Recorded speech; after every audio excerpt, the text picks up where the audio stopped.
We are live. G5 Jeff TV. Y'all are not doing shit. I know y'all not doing shit. Come on in. Get some of this good boxing talk. I know it's been a little minute since we've been on. I ain't been feeling good. Shane ain't been feeling good. BoxingFirst Vlog ain't been feeling good. But we all good now. And it comes at a great time. But as you can see, I got my guy here, my right hand, VP Shane in the building. What's going on, bro? Back, ready. Absolutely. And what better way to kick it off than everybody's favorite topic? Tyson Fury, Deontay Wilder 3 may be postponed, excuse me, because of a alleged, in air quotes, COVID outbreak in Tyson Fury's camp. Whenever it's said that it's gonna be pushed back, it's gonna be pushed back. Yeah, it's gonna be pushed back. Like usually when you hear that, more than likely, either the ticket sales is not going the way they wanted, something along those lines, and that's something beyond. That's hardcore And I boxing. believe that. The reason why I believe that, yeah, because they've been doing trash promotion. ESPN have been struggling. Anybody who's been watching boxing for a period of time, they would see that ESPN's been struggling. absolutely, and it was funny because I was talking to. I think the last time we were on live, we were talking about Fury and Wilder, and I remember a couple of people saying like they don't need promotion. Every fight needs promotion. Like it's levels to it, but every fight needs some type of promotion, and this has brought out some real anger within the boxing community, and I'm talking about Instagram, Twitter, Facebook, the whole nine. What's the word on the street? I'm not hearing it. What's the word on the street? So the word on the street is basically they're gonna push it back to September. And I mean, for the people that don't know, this was reported by Mike Coppinger and ESPN. I do believe that there's some truth to it because if you go on the website where they're selling the tickets, at one point it was down. So that's a pretty good indication that it is some truth to them trying to push it back. Yeah, I mean, Shane, give me your thoughts. I mean, I haven't seen much promotion to it, so it would make sense if they called it off, because the promotion for the fight's been so trash. But the promotion for most ESPN fights have been trash recently. So I don't know. Like, this is a fight with a lot at stake, with massive names. I'm just surprised that they're not putting more, what's the word, light on it. I'm just surprised. Like, I thought we would have seen like ESPN, Top Rank really promote it. We're not even seeing like the usual stuff for promotion. We're not even seeing the basics. I'm not gonna lie. You know who been doing the most promotion for this fight? Who? YouTube. But I haven't even seen that. I haven't seen that. What do you mean, overall, like the YouTube channels? Like the YouTube channels? The channels, period. Like it's between Glove Gate and arbitration and the Wilder fans, the Fury fans, like YouTube's been doing the most promotion for this fight, and it's not enough. It's not enough at the end of the day because nine out of 10 channels that's covering is some type of bias. How much tickets are sold so far? I don't know. To be honest with you, we knew that most of the money that they generated last time was from ticket sales.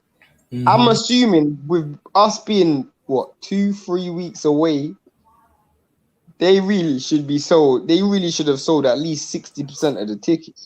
I don't know what percentage, but I know when I went on the website, I had my pick of the litter. Let me just put it to you that way. Fair enough. You know what I mean? So it's really crazy right now. But there's a lot of people that feel like Tyson Fury is either ducking or playing mind games. How you feel about that? I mean, Tyson Fury is a guy who does that. You know, I wouldn't say he's ducking though. Yeah, I don't want to say wouldn't say that. he's ducking. Yeah, because he's gonna take the fight. He's just. We know how this is not new to boxing. You no, know, it's not. if It's they're not. struggling, I don't even think July 24th, when you think about it, was the date in the first place. I just think that was just a date to appease the courts. Yeah, hey, Shane, can I get the people some backstory between Go ahead. you and I in terms of our off camera conversations? To be honest with you, yo, like later on down the line, I think I could really charge people just to listen in on some of the off camera conversations that you and I have, and me and Boxing First Vlog. Big shout out to Boxing First Vlog as well. Um, let me get this out here to the people real quick. So when the fight was announced, there was a friendly wager that was put down between my bro VP Shane and my other bro Bleeds Philly 215. So here was the bet. And if you're familiar with the channel and you've been following us, you already know about this, but this for the people that don't know. Yeah. So basically, Shane, the bet was basically what fight was going to happen first, Fury Wilder or Fury and AJ. Yeah. And Shane said Fury AJ. Blaze Philly 215 said Fury and Wilder. So obviously they announced the Fury Wilder fight. So of course Blaze Philly 215 feels like he's got it in the bag. So he's like, bro, I need my change. I need my money. I need my money. Did I not specifically say on the live, nobody's getting paid until after this fight happens? Because I'm like, I got a strange feeling something going to happen. Was that about a month and a half ago? Yeah. This is why I always say, like, there's a certain window for a fight to be pushed back. And then there's a certain window, like when you go outside of that window, it don't matter what condition the fighter is in, they got to take the fight. Like it's too much money invested, and things like that. It wasn't in that window yet for it to be too late. It's And July another 8th. thing is they haven't made enough money. They Right. announced the fight 8 weeks before, which gave them 8 weeks promotion, and they didn't put a lot of money behind the promotion. If you're gonna do 8 weeks promotion, you got to at least make sure you're putting millions behind it. You remember Mayweather McGregor? That wasn't announced. That might have been announced maybe 9 weeks before the fight, but they done crazy promotion, bro. They done a press conference in the UK, in the US, like. Bro, they haven't done anything for this fight. Nothing. They had one press conference where Wilder just had his headphones on the whole time. And I'm not even gonna lie. Was funny. Listen, I'm not gonna lie. We've had more lives that was more lit than that press conference. I'm not gonna lie, I feel there was more promotion around the fact that, but Wilder could have made some money. Because if he knew he was going to do that, he should have at least got a headphone sponsor or something. Absolutely. He could have made some money. Because a lot of people have been talking about that. About him having his headphones on. Yeah, he could have got a deal with Beats. Got some Beats headphones or something. But, these guys don't be thinking like we be thinking, like, you know what I'm saying? Like, for real. You know what I mean? But it's so much in the States. And this is the thing, the people that's listening right now, like Shane is from the UK. I'm from the US. So it is very beneficial for you guys to listen to us because you're getting it from two different angles. Naturally, you're getting it from two different angles. So a lot of times when we talk boxing, we get the temperature from the UK, from Shane, and then you get the temperature from here, from myself. But here in the States, there's just a lot of people just like pissed off, like they couldn't see this coming. And I'm like, I'm not even surprised, man. I'm not even surprised, bro. And it's not official neither, but it looks like it. In the UK, people are just still annoyed that they didn't get AJ versus Fury. That's what people are annoyed about. Really? That's what people are annoyed about. Because you got to remember, like, a lot of people in the UK think Wilder lost fair and square. And they're big AJ fans. So that's what they want to see. The fact that AJ and Usyk still hasn't been announced yet, that's another thing. I thought it was September 25th. Have you seen a poster? Have I you ain't listen. I ain't seen no poster, and it's funny you hit me with that because that's the same thing I hit you with. Um, exactly, exactly, exactly, exactly. nah, I have not seen a poster. I seen a post. I didn't see the ER at the end, man. I don't know. I don't know. I ain't seen what Fury. I've seen Eddie Hearn talk about it, but it hasn't been officially signed, sealed, delivered. There hasn't been a press conference like what Eddie Hearn likes to do. He likes to do press conferences for his fights and stuff. So, Right. but if the fight is moved to September, that's good. If the Wilder fight and That AJ means that means VP Shane is going to be out in Vegas in September.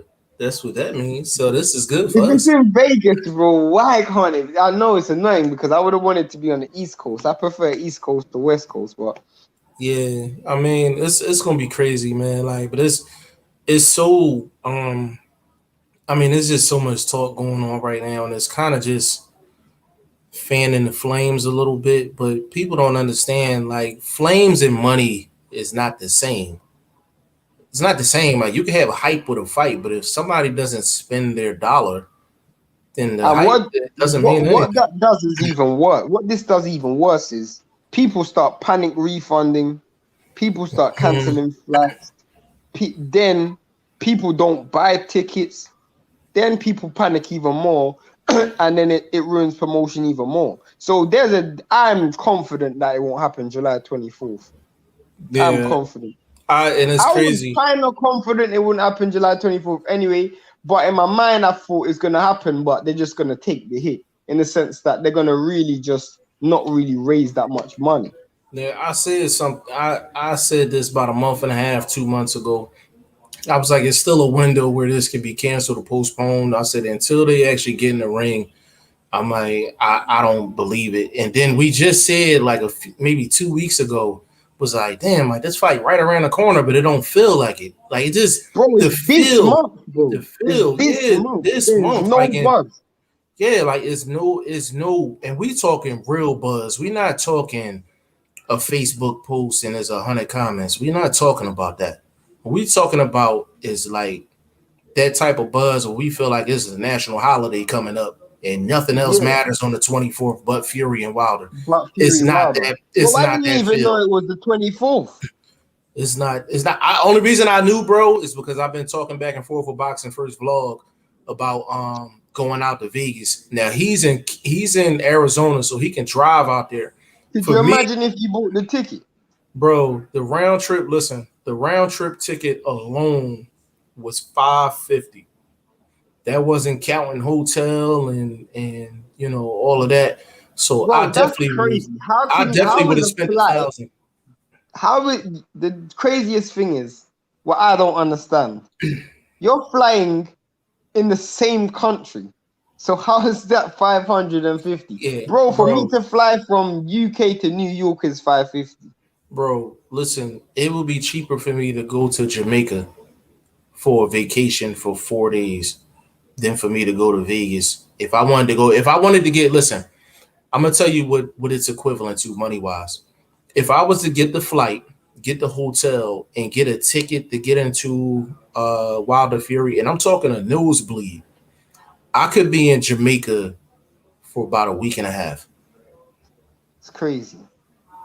A week and a Oh, it's in half. the same country. How long does it take for you to take a train or something like Oh from? no, it's too long. Too long. Oh, so it's that Way too far. long. Yeah, yeah, it's way too long. Like that's that ain't happening. It don't make no sense. Like you wasting a day and some change out of your life. You know what I'm saying? Oh Um, wow, yeah. wow. So yeah, it's crazy because I literally was just on the phone block boxing first vlog, and I'm like, he's like, yo, you gonna be ready? You gonna be ready? And I'm like, so the game. This was my game plan. There was a fight on the 23rd, right? There was a fight on the 23rd in Philly that's gonna be crazy. Everybody gonna be there. So I was gonna go to that fight the morning of the 24th. It was like a 6 o'clock flight that was leaving out. I basically was going to try to get on that flight and get to Vegas by like, it's a 3 hour difference. It's like a 5 hour flight. So it's like a 5-hour flight. So yeah, I got there relatively early, but I'm glad I didn't cop no tickets. It's not a show until we get this. My bro YSM, stop ducking me, Shane. He came in Speaking correct of that, today. YSM, you haven't even messaged me recently. Like I haven't heard from you in such a long time, so I don't know what's this guy. Hold He's the on, one ducking YSM, me. YSM, you ducking, son? I just talked I to haven't even heard YSM. from this guy in a long time. Yeah, YSM, man, he one of the hardest working dudes out here, man. Big shout out to YSM Sports Media. It's crazy because I'm like, I just had this gut feeling like this was going to happen, like not in this fashion, but I'm pretty sure they got a gag order on anybody that's on that card. Jared Anderson, Fa Ajagba. No, Um, they'll keep the card. I think they'll keep the card. I don't I think think so. they no, I I don't think think they'll so. keep the card. I don't think so. Everybody getting pushed back. Everybody getting pushed back Maybe only because it's pay per view.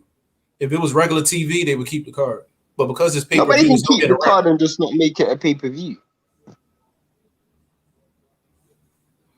Hold on. He said, "Why Shane ain't get on Facebook yet?" Yeah, you got to get on, bro. Hey, YSM, he has an exclusive contract with Instagram. I'm trying to get him to branch out, man. I'm trying. I'm trying. He has an exclusive deal with Instagram. I don't know what it is, but he said we waiting on you. Yeah, it's YSM, crazy. I'm waiting on you. What's Cool Boy Steph? Well, how's Cool Boy Steph? I gotta get to the gym. I gotta get to the gym, man. Because if I don't get cool boy stuff on the FaceTime with I mean on Instagram video with Shane, man, it's gonna be hell to pay for me. So I gotta make that happen. I gotta make that happen, man. But it's crazy, man, because it's just like, you know, does it feel like Fury's playing mind games? This would be right up his alley. Like this would be right up his alley. Like I'm Does not it even gonna lie. benefit? It doesn't. Does it benefit ESPN or Top Rank though? That's the problem. Well, the thing Because is, you said they haven't really kicked out a lot of money anyway, so I don't even think they really care. And on top of that, they got they they have the budget. It's just if the money doesn't add up, and they got to pay out a lot of money. This is not your typical this not your typical fight. why do they have to pay out a lot of money? It's a percentage base. So if this fight don't generate a lot of money, Wilder and Fury don't make a lot of money. Isn't that how it works? No, but they get upfront money though. They get upfront Fair money. They enough. get a big bag up front. We got my bro Davidian Simmons in the building. What's going on, player? He said I don't. Normally, Mhm. go continue. I don't believe this fight is off with Deontay Wilder and Tyson Fury. Got to see more evidence. Bro, that's a fair statement. It's a fair statement. It's just the way the chips are kind of like set up. I would believe that it's going to be postponed until September. I don't believe it's happening on the 24th. Like I even if they didn't come out with the announcement today, I've been saying this for a while. I'm like, it just didn't feel like a mega fight. Like it just didn't feel like it was coming up. Um and it's just sometimes it's just with boxing, sometimes it's just a gut feeling. You don't have a reason behind Evidence. it. Yeah, like it's just a gut feeling. So Davidian Simmons, it's a good point. It's a good point. Don't get me wrong. You know, English guy, my money would be on it being BS from Fury playing games. Big shout out to English guy too. He be all over the place. I Um, just don't know if it benefits Fury's team.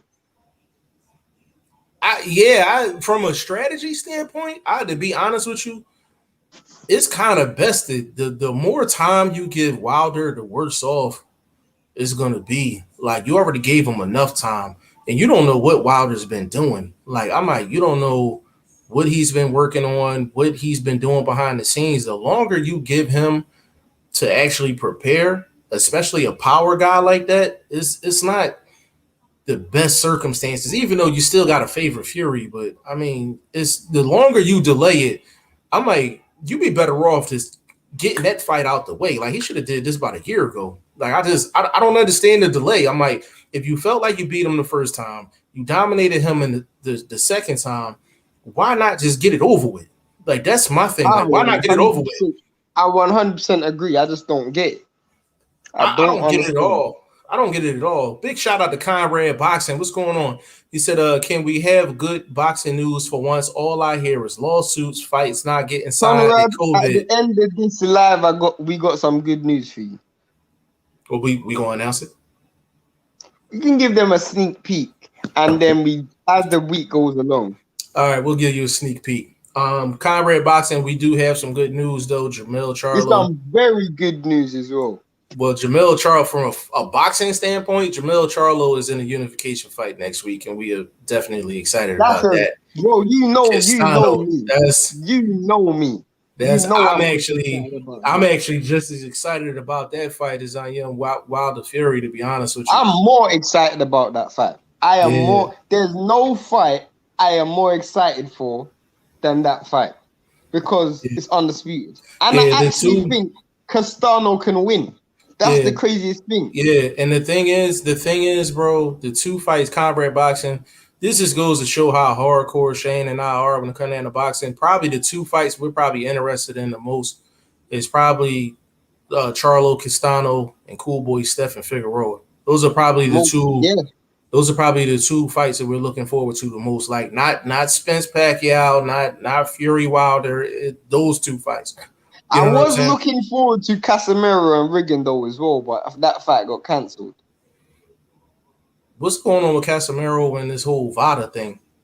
Yeah, I heard about that because it was supposed to be Casemiro versus Nonito Donaire. That's an even better fight. Actually, you know what? He just need to fight both of them. He just need to fight both of them. Just line it up. Yeah. I think Donaire can beat him though. I think Donaire can beat, but I think Donaire can run it back with Inoue. That's what I think. That'd be a dope that'd be fight. a great. Is Donaire Hall of Famer right now? Yeah. Oh, he has to be. Yeah, he gotta be. He gotta be. But see, that's the stuff we like talking about. But if I don't put up Fury and Wilder in the thumbnail, y'all not gonna click. Like, you know what I'm saying? Y'all leave me in a tough spot. Y'all leave me in a tough spot. But Conrad Boxing also said when they fight, they will have been out of the ring for 20 months or so. Yes, it's the thing is, Conrad, with a guy like Fury, that's why I said it's bad for him to wait. Because when you're dealing with a technical guy and they've been out for a while, it takes them some rounds to get into a groove. With a power guy, it don't matter if they fight within 3 months or 3 years. Same strategy, same agenda when they go into the ring. Land the right hand, go home. Land the right hand, turn his electricity off, and go home. But the only thing is, and I said this to you, Jeff, I just feel like Wilder's team are overthinking the strategy. Because it's all a straightforward fight. Land the right hand, go home. Yeah, and we've been saying that on here for a while. Like the actual adjustments, we talking about in fight. Like the actual adjustments that need to be made by Wilder, there's not many adjustments to be made. And there's probably not another fight probably in history where the changes can be very simple. But you can make an argument that you can make an argument that Fury dominated both fights in a sense. Like, it's only 3 things. Like, Shane, go ahead and give it to him because we both think the same thing. Only 3 things with what? Give them the 3 things that Wilder has to do to win this third fight. Well, the first thing, he just got to be active with that right hand. He's got to be active with it. He can't keep it in his pocket because regardless of how you look at it, and if you go on my Instagram, I showed people, Fury, regardless of how you look at him or how you perceive him now, he's still scared of that right hand, and you could see it in the second fight. That was a straight fact. Every time Wilder threw the right hand or fainted with the right hand, Wilder gave up, and Fury gave up ground, and he stepped back. You might have to re-release that. The whole fight he was coming forward. What did you say? You might have to re-release that. Yeah, I might have to drop it again. Drop it again. He literally, every time he threw it from round 1 to the point he got knocked out, every time he threw the right hand, Fury stepped back. So Wilder has to throw the right hand often. He has to keep being active with it. You can't allow Fury to just walk him down and keep his hands in his pocket. Second thing, which I think me and Jeff always talk about, is he's got to try and catch Fury in transition. which means when Fury's leaving out that back door trying to go from offense to defense, he's got to follow him. He's got to follow him out the back door and chase him out by throwing punches. That's important. And third thing, I don't know what the third thing is because those will be my two forms of advice. Well, I'll add the third one. Go on. I'll add the third one. He can't be on the back foot. I kind of feel like I kind of explained that in the first one, but he cannot be on the back foot. Like even if he meets Fury at the front door and don't follow him out the back door, he can't be on the back foot. And it's a mentality. The third thing is mentality. Yeah, Wilder has to come out and kill mode. Like he has to come out and kill mode. I'm like, people say all the time, oh well, Wilder footwork is bad. He can't box this, that, and the third. I'm like, if you're correct on all of that, then the only thing he can go out there and do is go out there and try to kill something. That's all he can do. Like that's all he can do. To me, I look at it like this: you gotta play the law of averages. If I throw 5 right hands, the chance of me landing one is less than if I throw 50. That's how he's got to look at it. I need to throw as much right hands as possible because I know the more I throw, the more likely I'm going to touch him. That's how he's got. He shouldn't care about looking like a fool or looking messy and wild, bro. Forget all of that. Who cares? Because if you land the right hand, you win anyway. It doesn't make sense. Because if he gets into an exchange with Fury, Wilder's going to win the exchange because he just has so much power. He's going to win the exchange. But the thing is, Wilder, if you notice, Wilder really doesn't exchange, and neither does Fury. He waits for you to finish, and he goes. The difference with Wilder, though, this is the problem that what I saw visibly in the second fight. Wilder was scared to look sloppy. If you look at him in the second fight, he actually didn't miss that much. He actually didn't look that wild. And that's what he is. There's no point trying to put like glitter on it. Bro, that's who you are. If you're going to look messy, as long as you get the job done, get the job done. He wasn't trying to look messy. And wild. He looked real robotic in that second fight. He looked very robotic. It was almost like he was pre-programmed in camp before the fight started. Like it didn't look fluid. You know what I'm saying? No. It didn't look fluid at all. When I watched Joe Joyce, you never see Joe Joyce Ali shuffling and doing all of that stuff. Correct. He's very ugly on the eyes, but he is who he is. He gets the job done. And the thing is, Joe Joyce don't care how he look. He don't care how he look. He could give two shits about that. Like he's gonna come out and he gonna do his thing. But let me get in these comments real quick because they're getting crazy. English guy, big UFC event this weekend, taking a lot of attention. Could be they're pulling some shit to try and get people talking about the fight. I don't really buy that, English guy. I see what you're saying. I understand why you say that because there's been plenty of times UFC and boxing has been on at the same time, and boxing waits for UFC to get done. So I do understand what you're saying. The difference with that is, though, you trying to create up some storm by saying the fight's off is counterproductive. It's counterproductive. Because what that does is people start to get refunds. People start to cancel their flights. That's what it does. And people start to get pissed off, too, because they're getting tired of the back and forth with it. Like, you know what I'm saying? So that person that might have paid the pay-per-view might be like, screw it, I'm going to stream it. You know what I'm saying? So you got to be – that's counterproductive. Dangerous game. It's dangerous. English guy also said, like you guys said, the promotion has been non-existent except the press conference where Wilder refused to talk. But let's keep it real. ESPN has been like that. They've been like that for every fight. They were like that for Josh Taylor versus Jose Ramirez. They were like that for, look at Teofimo Lopez. He hasn't even, his next fight's on Thriller or whatever it's on. It's not even on ESPN. Like ESPN aren't putting money up for anything. Yeah. Was it Loma's fight? Loma's fight was trash promotion as well, bro. Yeah. Why did some say Rigo and Cass is back on? No, that's good. That's what's up. English guy Donaire, 100% Hall of Famer. Yeah. I just wanted to throw that out there, see what Shane thought. Great boxing minds on display. YSM, you are a part of that group as well. We appreciate that. Conrad Boxing, there are a lot of fights. Can I say one thing about Conrad? Sure. This guy is active on YouTube. He is active. I see him all the time. Conrad boxing. To be honest with you, bro, this is how Shane and I used to be. We used to be so active that we was just like, you know what? Let's just start teaming up and just like, you know what I'm saying? So Yeah, Conrad, that might be something that you might want to think about doing, or Conrad, hell, you got an open seat here, if you want. So he said there are a lot of fights I am still looking forward to this year, but those big heavyweight fights are always something special. That's 100% facts, man. 100% facts.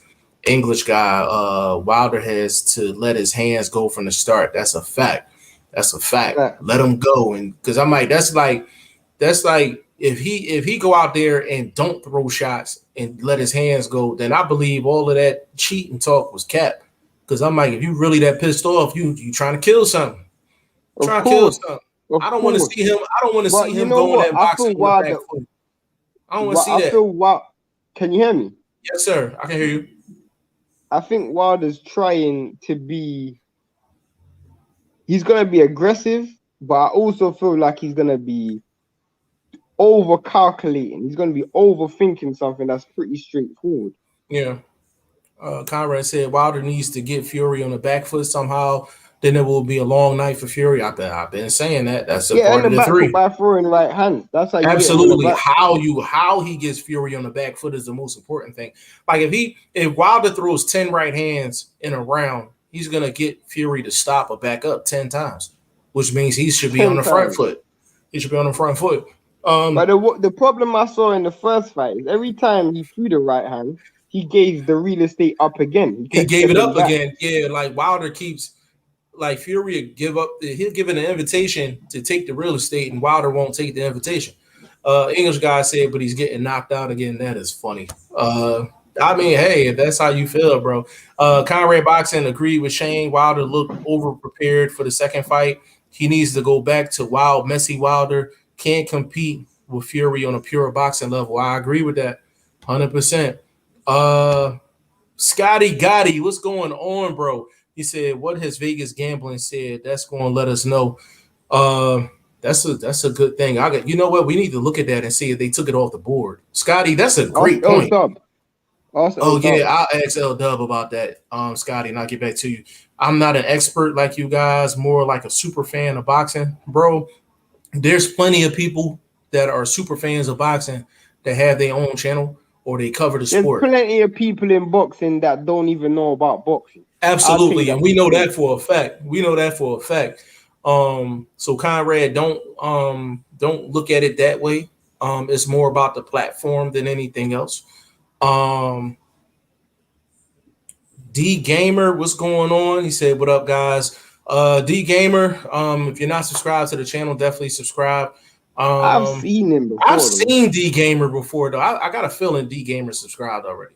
But yeah, man, this is it's crazy, bro. Like this whole situation is really crazy. But I want for people to understand that in terms of fights that are being made, boxing is kind of in a good place. I know we're not getting some of the fights that we want, but some of the fights that we've gotten already this year, primo, primo. Exactly. Yeah, primo. Like it's been pretty. I'm not even gonna say And we're spoiled. I think we're just tired of the politics. But in terms I of actual mean, fights being made, yeah, yeah, I mean Charlo and Castano kind of just encapsulates everything that you're saying. yeah, yeah, yeah. And the thing is, bro, this is the thing. We'd rather talk Charlo Castano than Fury Wilder. Like, if you gave Shane and myself the choice of which one to talk, that better not be your brother because he should be on here. What did you say? I said that better not be your brother because I'm like he still needs to be on the show. Nah, it's cool, bro. Go on. I was Okay, going to continue. okay, nah, that's cool. We if you ask Shane and myself what fight we would rather talk about, like we would tell you Charlo Castano over Fury Wilder, like in a heartbeat, like in a heartbeat, um, but that's to be honest with you, that's the fight. That's the fight. Not only because it's a unification fight, but yo, like that's a 50-50 fight. That's a 50-50 fight. People don't want to believe that, but it's a I mean, 50-50 fight. I know a lot of people are saying that Charlo's gonna win it, but I don't know, man. I think Castano can win it. I think I don't know. Castano really can win it. I don't know. I really don't know, man. This Castano has the perfect style to beat Charlo. And to be honest with you, it's gonna come down to one question. Can Castano take Charlo's money shot? If he can take Charlo's money shot, Charlo is gonna have big problems at the office. The reason Huge why I problems at say the that, office. but bro, when people say that, I get why people say that because of Castano's style, but at the same time, I just feel like people may be underestimating Castano's punch resilience Yeah. because this guy's never even been hurt before. So That's what for I'm me to saying. think that Charlo's gonna knock him out, I That's don't what I'm know, man. I saying. don't think that. I've never seen Charlo be in the ring with somebody that's gonna make him work 3 minutes every round. He's literally gonna have to work for 3 minutes every round. I And haven't I seen it and yet. I look at it and I think Charlo really and truly, unless he gets a knockdown, can only really win by knockout or knockdowns because he's not gonna outwork and outland Castano on a round by round basis. He does have to make it close to get the rounds. He does have to make it relatively close. Remember, I think this fight is in Texas. So Oh yeah, it's a home yeah, game. It's that's a true. home game for Jamel. So Jamel got to make it look close. If he can make it look close, he'll probably get a decision. But yeah, if Castano can take Charlo's shot, yeah, it's gonna be a long night for Charlo. And that's no disrespect to Charlo. I know sometimes you make comments about fights and how you think fights gonna go, and people think you taking shots at the fighter. We're looking at it strictly from a strategy standpoint. Like we don't take nothing personal. We don't take No, personal shots or anything like that. We just talking the sport, which people don't do enough anyway. Scotty said, "Love, catch y'all later." Scotty, I get with you, bro. D Gamer, who would be a more difficult fight for Canelo, Charlo or Beterbiev? You want to take that one? that's a crazy question. I Of never course, bet. Yeah, it'll be Batavia. That's a crazy question. That's a crazy yeah, question. yeah. It's D Gamer. I know we've seen you before. That is one of them questions that we usually don't get like that type. Um, but I'm glad you asked though because I'm gonna tell you why Beterbiev would be the tougher matchup. Number one, it's a higher weight class.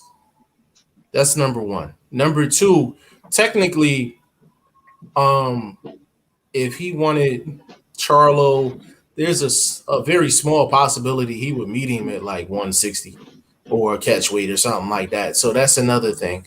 The third thing is Beterbiev might be the most powerful guy in the sport. You could make the argument that he's the most powerful guy in the sport. Like whatever he touches gets stopped. You know what I'm saying? And then the Exactly. fourth thing, I'm like, he like Beterbiev, he hasn't lost. Like he don't know how to lose, and he got whiskers. So And all the, that, all that what Canelo to walking me him makes down and it all that, that crazy ain't is happening. That's not the happening. So it's first fight. yeah, It'll be the first fight in a while where Canelo would have to fight off the back foot. When was the last time you saw absolutely. Canelo fight off the back foot? And that's the main reason why that question we found it crazy because like I never thought anybody would ask that from a strategy standpoint, from a just a power standpoint, a weight standpoint, everything says Beterbiev. Like we haven't seen Canelo fight off the back foot and probably when the last time you seen Canelo fighting on the back foot? Well, Golovkin won. Golovkin won. Yeah, that was the last time we seen him fight off the back foot, and a lot of people thought he lost that fight. So to answer your question, Beterbiev for sure. He said, I think Charlo can get it done against Castano. I think he's going to catch him with something. And he could. He could. Here's the thing, though. Charlo is going to have to stand in the line of fire to get that opportunity, though. That's the problem. And people are not saying, can Charlo take Castano's smoke? Nobody's asked that question either. And what happens when Castano gets hit and he walks forward? It's a mental thing. It's a mental thing. He was like, damn, I just hit him with my money shot. and this dude was still walking through the front door. No, nothing. Like, you know what I'm saying? English, Exactly. yeah, English guy said Charlo should beat Castano. See, that's the thing. Should. What? I Hold on, feel like a English lot of people are overlooking what guy. Castano brings to the table. English Like, guy. can I What would can I you give it? break down? Hold on. I Can just I? want to know. I just want to ask this real quick, and I'm gonna let you go, Shane. English guy. What percentage would you give it? Charlo 70%, 80%, 60%. What would you give it, English? Go ahead, Shane. I'll keep it real. Yeah. If this wasn't in Texas, I would put money on Castano winning this fight. I would put bread Let on me Castano. let I me would. tell you why. If Charlo decides to box, his back foot game is not good enough to keep Castano at distance for 12 rounds. I'll see Castano fight Erislani Lara, and Erislani Lara tried to run for 12. And I think Erislani Lara got better back foot game than Charlo. And he walked Erislani Lara down the whole fight. The whole fight. And if Charlo decides to stay in the pocket, that's even worse. Because Castano's output is ridiculous. He's probably the most relentless fighter in the division. Yeah, his front foot game is probably top 5 in the sport. Castano. Easy. This guy don't stop. He literally don't stop. I think people are overlooking what Castano brings to the table. Trust And the me. thing is, I don't think people have taken the time to really study Castano. Like I think people really haven't really put the lab coat on and got their homework done as far as I Castano is think they've only concerned. seen the Teixeira fight. I That's think the they truth. only seen, yeah, but if you seen the Teixeira fight, that should be enough for you to say he gonna get Charlo problems. Yeah. He's gonna be right in his wheelhouse. I'm glad he's on too. Hold on a second. Definitely Beterbiev is a tougher fight. English guy, that is true. L Dub, what is going on, bro? Listen, I've been trying to message you that we ain't been hitting me bro, back. Dub. We've been trying to message you, bro. Like we need for you to. I'm gonna hit you up after the show. We just want to get your opinion about something. But bro, I know that you actually got a room for the fight. And in terms of Wilder Fury. And I remember asking you a while ago, I said, bro, I said, if the fight gets postponed or canceled, are you going to be able to change your date? And you said, yeah. So, LW, I'm kind of curious to see how you feel about the whole Wilder Fury thing. LW also said, do you guys think Castano will have the same support in San Antonio as Maidana had when Oh, he it's in fought San AB? Antonio. It's in San Antonio, yes. Both are Where's from San Arizona. Antonio? What state is that? Texas. It's in Texas. It's still in Texas. Both are from Arizona. Plus, Manu Ginobili is a legend there. Yeah, that's true. Manu Ginobili, famous basketball player. L Dub, that's a great question. Because we didn't factor that in. The fact that it is in San Antonio, Maidana got wild love against Broner. But the thing is, though, L Dub, did he get wild love because he's Maidana, or did he get wild love because he was going against Broner, and everybody wanted to see Broner mouth get duct taped, basically. So you got to factor It's that in in as well. Texas. So regardless, it's in Texas, bro. Is in They're Charlo's coming out turf. for Charlo. It's They're in coming out for Charlo's turf. Charlo, bro. But it's gonna be interesting to see. But we definitely gonna take a look at that. D Gamer, I think Castano will be winning the fight and then get caught coming in late in the fight. That could happen. Could happen. That could happen. Could happen. Quinn Martin with the $2 super chat. Appreciate you, bro. Quinn Martin, do you think Fury cheated with the glove? Okay, so we know you're new. But I'm gonna answer this. I'm gonna answer this, Shane. So this is gonna be in detail. If you wouldn't have sent the $2, I wouldn't have sent it in detail. I wouldn't explain it in detail. But since you sent us 8 quarters, we gotta give it to you in detail. So here's the thing. So when the whole glove gate thing happened, everybody was talking about Fury cheated, but they were sending pictures of the first fight. They were sending pictures of the glove with the first fight. Matter of fact, you know what? I am going to sum it up real quick. I'm going to sum it up real quick. So it's enough there to say that his glove in the first fight was a little baggy. There was enough there to say it was a little baggy. But in the second fight, I still have not seen anything conclusive to say that he cheated. Wilder, out of his own mouth, even said that he doesn't have evidence. That's exactly what he said. The truth is, Jeff says this all the time. We're grown men, so you can't tell us two lies. You can't tell us two I'm lies. not. That's my favorite phrase. I can't. That's I'm not Josh's gonna. favorite phrase. I'm not gonna let you get away with two lies. You can get away with one with me, but you're not gonna get away with two. Like, and that's the thing. Like, when it comes down to it, like Wilder, Wilder, from the the egg weights to everything else. At the end of the day, I'm like, it's either you got to see Fury in court or you got to see him in the street. I've been saying that for over a year. I said if he don't see him in court or see him in the street in regards to that issue, then I don't believe it. I don't believe it. Yeah. Like, period. And then So with all the other stuff that comes out, to me, and this is just me keeping it real. If I go to Jeff and I say, Jeff, why did you turn up too late for work today? And he goes to me, oh, bro, I was in traffic. And then 2 days and 2 hours later, he's like, no, it's not that I was in traffic. I was picking up my son. And then 2 hours after that, he says, no, it wasn't that my car broke down. Then 2 hours after that, bro, you gotta stick to your story, bro. You gotta stick to your story. you gotta stick to you it, can't man. have so much story. Bro, listen, man, and I'm gonna go beyond the glove thing, man. Like, it was just like, so let's run it down. Fury cheated with the gloves. That was number one. Then the water was spiked. That was number two. Costume. Then the costume was too heavy. That was number three. Mark Breland. Mark Breland. That was four. It was a conspiracy against him. That was five. Um, his legs just didn't feel right. That was six. So that's six off the top of the dome right there. And so all of that stuff, like young Pharaoh coming out with all his evidence and all that other stuff. Like, at the end of the day, it's like, if you can't bring it to a courtroom, what are we talking about?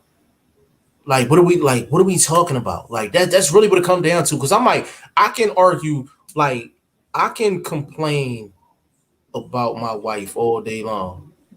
But if I don't either walk or just stop talking about it, like, what am I talking about it for? Like, you understand what I'm saying? It's kind of like, what's the end goal?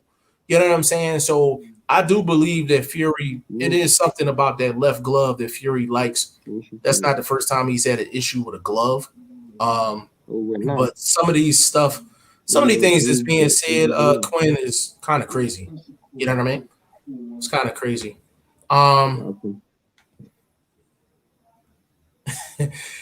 Shane, I'm gonna address this one too. He said, my only issue is the dent in his head, bro. There is no damn dent in that man's head, bro. Hey, Quinn, man. Quinn, you have to come on the show a little bit more often. Let me say this to you real quick, bro. If there was a dent in Deontay Wilder's head, there's no way he gets medically cleared to fight. Simple and plain. Simple and plain, bro. And sometimes, and I gotta steal my homie BoxingFirst Vlog favorite phrase. Sometimes you just have to add simple logic to situations. And that's just simple logic. If somebody has a dent in their head, they're not going to be medically cleared. It's really that simple. English guy, I thought Castano should have got the decision. Yes. I'm gonna jump off and jump back on 1 second. No problem. English guy, I thought Castano should have got the decision over Lara. I don't usually think in terms of percentages, and I'm not a big Charlo fan, but I don't think Castano will be able to. To be honest with you, bro, as far as the Lara fight, I do think Castano beat Lara. I had it the same as you. I thought Castano won that fight. Point blank, period. I'm not going. It was a competitive fight. Don't get me wrong, but I thought Castano definitely won that fight. I think general public would probably say Charlo's probably like a 65-35 or even a 70-30. We just think it's a lot closer than that. You know what I mean? a lot closer than that. D Gamer, how can he blame Breland for it when JD's was the one in the room watching the gloves and raps getting done? His excuses and actions don't add up. D Gamer, to be honest with you, that's stuff we touched on in the past, but we're gonna touch on it again. If the issue was the glove and Mark Breland's not responsible for the glove, matter of fact, I'm gonna reread your statements and Shane is back in here. D Cool. Gamer said, how can he blame Breland for it when JD's was the one in the room watching the gloves and raps get done? His excuses and actions don't add up. Basically, D Gamer, yeah, if his issue was the gloves and it was JD's job to watch the gloves, then JD should have got fired. So Of for course. me, we always said like either both Breland and D's was supposed to have been fired, or neither one of them was supposed to be fired. But the fire one and not the other is just despicable. And to be honest with you, like Wilder is very pro-black. Like he is very pro-black, and there's nothing wrong with that. But the thing is, for him to fire the black guy and let the white guy stay when his main issue was the glove, like that doesn't add up. But bro, I don't think it was just that, because you remember Breland threw the towel in as well, and he was pissed at Breland for that as well. What would you be more pissed off about though? Of course, I'll be more pissed at, but I don't think Again, Wilder truly believes the glove stuff. bro, I but won't I even lie don't. to you. But the thing is, bro, that's why I said I can't let you get away with two different lies. You can't get away with two of them with me. Like you can't say that you fired Breland because of the towel, but the glove is the reason why you got jacked up so bad. So I'm like, damn, like you fired Breland for I basically wanted saving. to address the comment about um the dent in the head. I'd missed that. Let me hold on. Go ahead. So I'm gonna say this to you. I think that's how to pronounce your name, Quinn. How often do you watch boxing? Because to me, I'm not saying I feel like there's more. I've seen crazier things in boxing than what happened to Wilder in terms of like actual injuries. I've seen injuries where guys have half their lip hanging off. I've seen injuries where there's a big hole, sledgehammer hole in the middle of your head. I've Right. seen injuries where literally a dude's eyes just swelled up completely. I've seen parts where guys' ears have tore, like cut Hematomas. off. Huh? Hematomas. Like Bro, I've seen. it's a heavyweight. Um what was the heavyweight that had the big ass hematoma on his head? You're talking about the guy that Um knocked out Hashim Rahman. Hussein Rockman, yeah. So we've Yeah, seen worse. We I've we've seen seen we worse definitely than that. seen worse. Yeah, we've seen worse. Um I've seen worse than that. English guy said overwhelm him in the way he normally does, but he could. He's talking about the Castano. Castano fight. Yeah, but there's a chance Castano could overwhelm him with the pressure if he can take Charlo shots. Quinn, he said from the second fight, I watched it. I don't know what I don't know I don't know what exactly you're talking about with the second fight. I haven't seen anything personally with the second Can I fight. I haven't seen can I no. ask Go ahead. Go ahead. you a question, Jeff? I'll ask you a question. Can you imagine if Fury didn't cheat in that second fight? What Fury's thinking of Wilder? Let's just imagine hypothetically. Let's just say Fury didn't cheat. I'm not saying he did. I'm not saying he didn't. But can you imagine if Fury know? Because if anyone knows if they cheated, it will be Fury. So can you imagine if Fury didn't cheat, what he's thinking of Wilder? Yeah, it's like he should be thinking like he's 100 times better than Wilder, which goes to what we said before. Like, why delay the third fight? Like, if you know you didn't cheat, quote unquote cheat in the second fight, and you dominated them like that, you arguably won the first fight. Um, then why delay it? Like, just get it over with. And I'm gonna throw a question back at you and everybody listening. Outside of round 9 and round 12 in the first fight with Wilder Fury, what has Wilder done inside the ring to make you believe that he's going to beat Fury? I'm going to repeat the question. Outside of round 9 and round 12 in the first fight with Wilder and Fury, what has Wilder done inside of the ring to make you believe that he's going to win this third fight? Bro, I can't answer that. Okay, so we're going to let the people think that over. Conrad Boxing, I totally forgot about Charlo Castano happening in July. Conrad, see, that's the problem. That's the problem. There's a lot of people that forgot, but that's why we here. It's not even July, bro. It's next week. It's It's next It's week. next week. It's next week. It's crazy. English guy Darrell was part of the conspiracy along with the referee who was the ref Wilder asked for. Yeah, English guy. I like Wilder came up with every single excuse in the book. And the thing is, it doesn't matter if they're legit or not legit. All of those excuses came after he lost. And the one truth excuse, is, bro, the truth is, sorry to cut you off. Mm-hmm. I believe, I swear to God, I swear on my life, I believe the costume excuse. But it's just such a shit excuse. I believe it on God's green. I believe that costume was heavy. And he walked to the ring with it. I believe it. Bro, but if you know, bro, but the thing is, I know the costume was heavy, but the thing is, he's worn plenty of heavy costumes. Yeah. And the thing on top of that, he is on camera in an interview saying that he does workouts with a 40-pound vest on. I can't, the costume wasn't 40 pounds.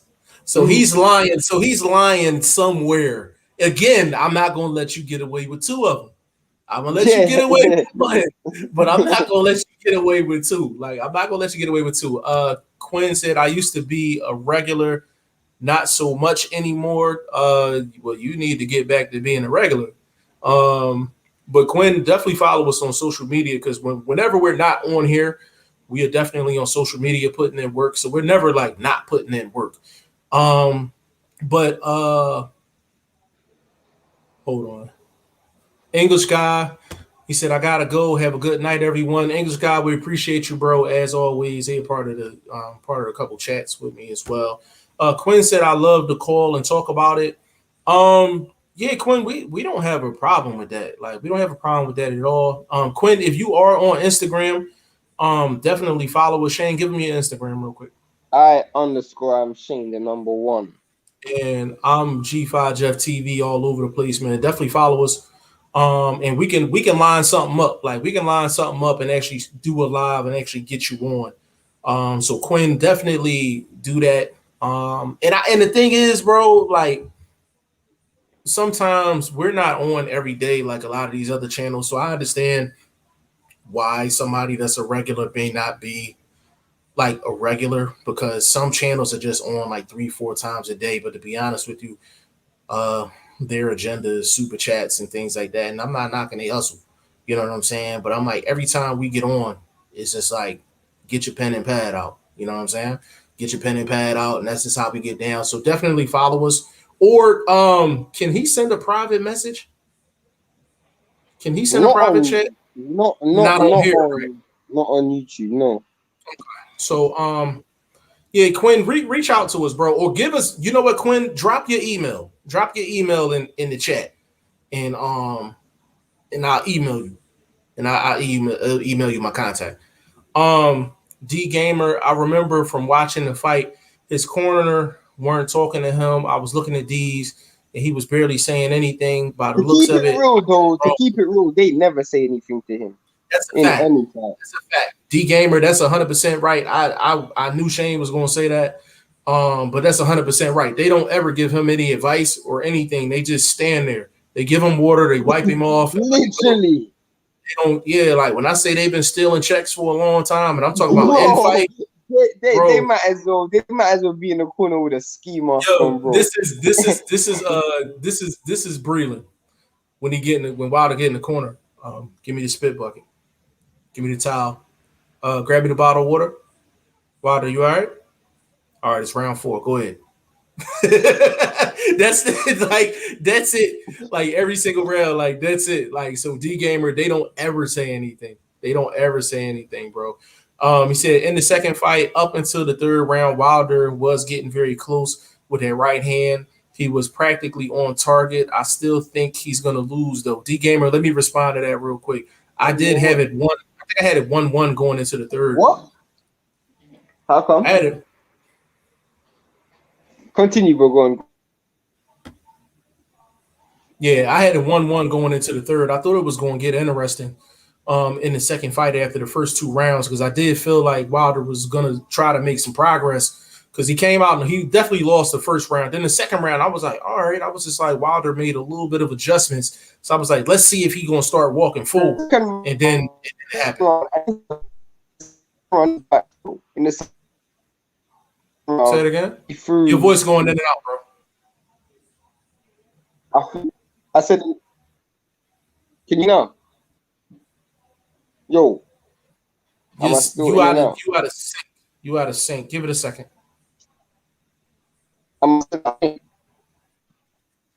Yeah, like your video out of sync and your voice out of sync. Give it like a minute. Give it like a minute so it'll come back in.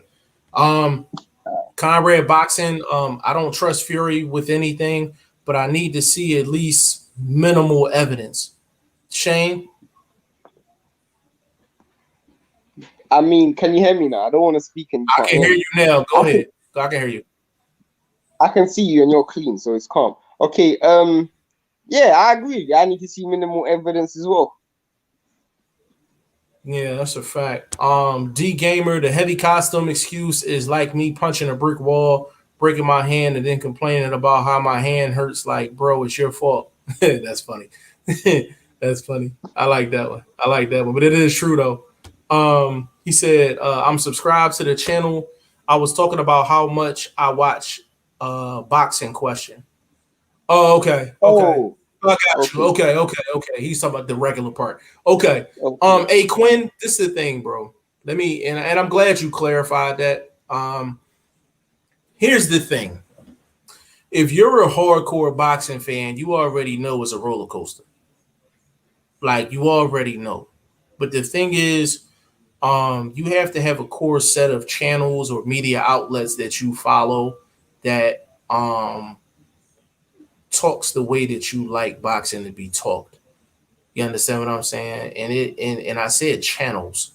Like I don't think any one person should just watch one channel. You understand what I'm saying? You should get a variety. So now I'm saying G5 Jeff TV should be a part of your regular package. You know what I'm saying? Let's get that straight. You know what I'm saying? But we're one of the few channels where number one, we didn't do it today, but 9 times out of 10, we let people in the chat actually on the show. That's number one. Boxing is always first. So right. Like there's no hidden agenda. No one prefers any fighter over another. You can literally come on the show one day and we'll be talking about you positively, and then you come on the next day and we'll be trashing you. It's just the way it goes. Yeah, and that's just what it is. And another thing is Shane and I are so accessible that people have told me that I'm too accessible to subscribers and things like that. There's a couple of people that are usually in the chat, like they hit my phone. Like they will hit my phone. They're in the DMs in Instagram, on Twitter. Like I might be too accessible. Like emails, like all of that. Like so it is, there's not many channels where you can actually get at the two hosts of the show and literally get on a live with them and then come back and then be like, all right, listen, just call me on the gram and we'll talk about it. Like you're not gonna get that anywhere else. Quinn said I agree. I watch Aki TV. I haven't watched Aki TV in a long time. I don't really watch much channels. Yeah, we don't watch much channels. Yeah. I'll tell you the truth. I probably watch like 4 boxing channels. I'm gonna keep it isn't one. And Jeff isn't one. And the thing is, Quinn, Shane and I handle business as far as the channel, but in terms of actually keeping track of what's going on in terms of like regular videos and things like that. Like I'm gonna give you an example. today. I'm gonna give you an example. Like, I'm gonna give you a prime example, yo. So Shane and I talk all the time off camera, right?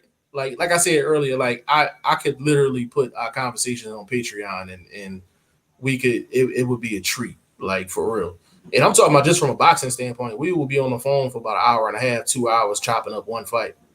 Like, you know what I'm saying? And we'd be like, damn, we should have recorded that. Like, you know what I'm saying? Yeah. But here's the thing. Like, this just goes to show how much Shane and I really don't be paying attention to like the technical stuff as far as the channel. So Shane hits me up, right? So he said, yo, well, I hit him up. I said, yo, bro, I said, we going live today. He was like, for what reason? And I told him about Wilder Fury. He didn't know about Wilder Fury until I told him, right? Yeah. So then he gives me some news. He said, yo, you know, the Canelo Caleb Plant video you did is almost at 1,000 views. I said, really? And he said, yeah. I said, he was like, you ain't see it? I was like, hell no, I ain't see it. So it just so it just give you some insight. Like, it's just like, yo, like when I say like we really be like in the trenches as far as like the sport is concerned, like we just really don't be 100% focused on like the actual numbers, to be honest with you. The truth is, once something's done, on to the next. So done. Me and Jeff will talk about something. I don't want to watch Jeff's video again because we already talked about it. Yeah, we already talked about it. So any regular video that I do, I've already talked to Shane about it prior to the video, or he already know how I feel about it. Yeah, so I just Shane's the last person. Shane would be the like if it was 100 people, right? And they asked me who didn't watch my regular videos, like I would pick Shane. Yeah, out of like 100 strangers, I would pick Shane. And then the craziest thing about Jeff is Jeff will do videos, and I don't even know. Like he I don't even know if he watches it himself. But I know I don't. Jeff like, listen. Jeff, I've done a video. I need to do another one. That's Jeff's mentality. Listen, I literally, and Quinn, this is just giving you an insight, like kind of like behind the scenes of how we get down. So I will literally record like 7, 8 videos, like back to back to back to back, and I do them in one take. I have no script, no nothing. I freestyled from day one, like. And Shane knows that. I freestyle the lives, I freestyle the regular videos, I freestyle regular phone conversations. I don't know what's gonna come out of my mouth. You understand what I'm saying? But that makes me who I am. And some people need a script. I'm just not one of those guys. And Shane don't have a script. So that's why we were in BoxingFirst Vlog definitely don't have no script. So yo, he definitely don't have no script. Like, yo, like BoxingFirst Vlog, aka Blunt Bayless, like big shout out to him. Like, if you think Shane and I are bad, my God, like, yo, I'll be like, yo, even when he does a regular video, I'm like, he definitely ain't listened to this joint before he just go. Let me tell you what's funny. I'll be listening to Blunt and I'm thinking, bro, you don't believe what you're just saying right now. Yo, he really he be off the dome. Like, he be off the dome. But that's how we be, bro. Like, we record and go. Like, we record regular videos and we go. We do lives and we go. And that's just what it is. Deep Gamer, out of Wilder Fury and AJ, who would you rather represent? Yeah, hold on. Out of Wilder Fury and AJ, who would you rather represent the heavyweight division in terms of how they make boxing look? That's a good question. Go ahead. Personally, when you look at boxing over the eras and over history, you never ever find an era that was defined by one individual. Whether it was Hagler, Hearns, Duran, Leonard, or whether it was Mayweather Pacquiao, Fraser, Ali, Foreman, or Norton, or was it Lennox Lewis, Evander Holyfield, Tyson. You never find the era defined by one individual. Correct. What you get is when you find one individual who runs an era, that era becomes very boring. Like before Tyson came, it was all Foreman. And nobody really was interested in boxing that much. Before AJ Fury Wilder came, it was all Klitschko. No one wanted to see that. So you need dance partners. So to answer that question, I don't even think it's good for boxing if there was one face. To entertain your question, D Gamer, if I had to choose between the three, I would say AJ, and this is why. Number one, I think he has the best resume out of the three. Number two, he was taking on tough fights from fight maybe 14 15. on 15, 14, 15 on. So the majority of his career, it's it's been title eliminators or title fights or championship fights. Another thing with AJ, when he lost, it was very minimal excuses. He just went back to the lab and put in the work. So I That's gotta a good respect that point. as well. If Fury loses, I want to know how he deals with that loss in his career, regardless whether it's Yeah, Wilder, AJ, Usyk, whoever beats him. I want yeah, to know how he deals with that loss. and he doesn't. And the thing is, like AJ hasn't he hasn't had any real questionable stuff going on about him. You could say there's been questionable stuff about Fury. People question Wilder's boxing ability, but everybody's pretty much on board that AJ can box his ass off. And he has probably one of the most complete packages in terms of offensively in the heavyweight division, if not the best offensive. And he's entertaining to watch. And he's entertaining. So it's and then the thing is there's enough flaws there to keep you interested and keep him a must watch. He's been Literally. hurt, he's been down. So I would say out of the three, I would say AJ. I would say AJ. But that's a good question though. Conrad Boxing, there are not many places where you can really talk boxing. To be fair, that's 100% true, Conrad, and that's why we're here. A lot of times, I and the thing is crazy. That's crazy. There's only a few channels that I watch. Just to be 100% honest with you. Number one, L Dub. Number Definitely. two, YSM Sports Media. Number Definitely. three, off the Laurie dome, and Lowdown. Glory and Lowdown, Boxing Lowdown, definitely them guys.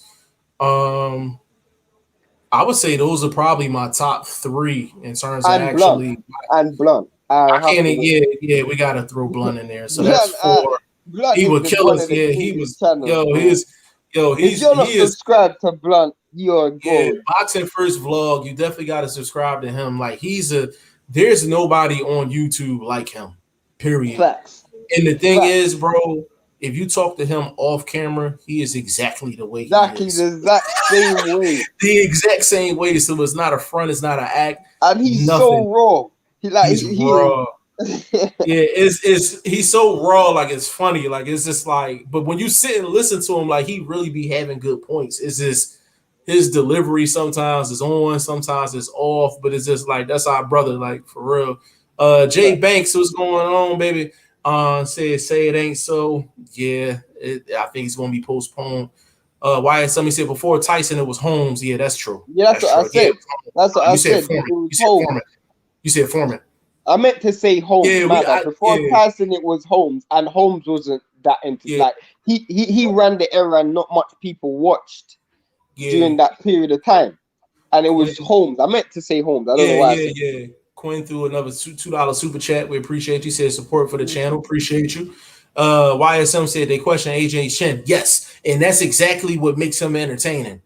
That's exactly what makes him entertaining. Someone that good with a chin that's probably a What I was gonna say, what fight? I don't think there's been any AJ fight, or probably the Takam fight and the Brazil fight, are probably the only AJ fights where people actually didn't think he was gonna lose. Like whether it was Pulev majority, too. there was Pulev too. some people thought Pulev was gonna win. Some Who? people thought Who? Bob Arum for one. He don't Bob count. Arum, He don't count. He's senile, yo. He like 90. He don't count. fair He enough. don't count. Some people, I feel like Usyk's got a good chance of beating AJ. Yeah, I just don't know. I don't know if Usyk is going to be willing to stand in the fire and really do what he got to do offensively. I like I said, Usyk can't do what he usually does and beat AJ. They just not going to give him the rounds. They're not going to give him the rounds. He's going to have to get out of character to actually win that fight. AJ doesn't have to get out of character to win that fight. You know what I'm saying? He really doesn't. Like AJ can really go in and just fight his fight and win that Bro, fight. Usyk can't. Conrad boxing. Boxing is also a subjective experience. Like I grew up when boxing was big here in Germany with guys like You're Henry from Mas. Germany. I did not know that. Yeah, I knew he was from Germany. I did know that. Henry Mosk, Axel Schultz, and of course the beginning of the Klitschko's. It was great to me. Yeah, you know what, bro, Conrad. Let me speak on that real quick. Everybody, everybody has something brought every hardcore fan to the sport of boxing. Something. Everybody Mm-hmm. has a story on how they became a fan of the sport. So that's your story. You understand what I'm saying? And everyone is subjective in a sense based off of their story, based off of how they were introduced to the sport. So everybody has core beliefs, everybody has core values when it comes down to the sport of boxing. And here's the thing, you can't let your emotions and your core values cloud your judgment.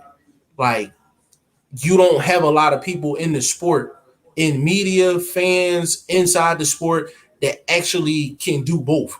Like they can have their core values, but also be objective and they think. Like that's why I like talking to YSM like off camera because he'll give it to you in the sense of like when you ask a media person a boxing question, we have to give you three different versions of an answer. We have to give it to you from our own personal standpoint. We have to give it to you from a fan standpoint, and then we got to give it to you from a media standpoint. So to be honest with you, we're the best people to talk to when it comes down to boxing because I'm like, we have to give it to you from three different angles. Because if you ask me a question, or you ask Shane a question, or you ask YSM a question about boxing, and I give it to you from a fan perspective, and that's it, then Conrad Boxing, you're gonna come out and say, bro, like, why are you gonna say that? Like, you G5 Jeff TV, you media, like, you should know better than that. You know what I mean? What would happen? What would happen is it will create this great area for a public perception to be different. So I'll give you an example. If if you ask Jeff, okay, I who do you want to win? But just for example, who do you want to win between Wilder and Fury? He can give you three different answers based on three different places that he wants to sit. But the truth is, there is no from a outsider looking in, there is no right or wrong answer to a question like that. But certain places, you can be on certain channels, whereas if you don't say Wilder's gonna win, bro, you're getting blocked. If you don't Hmm? say Fury's gonna win, you're getting blocked, and that's just the way it goes. Yeah, yeah. That's 100% facts. That's 100% facts. D Gamer, Usyk fights like an Um, outside fighter, and that's not gonna work against someone as big and strong as AJ, and we don't know whether he can take that kind of power.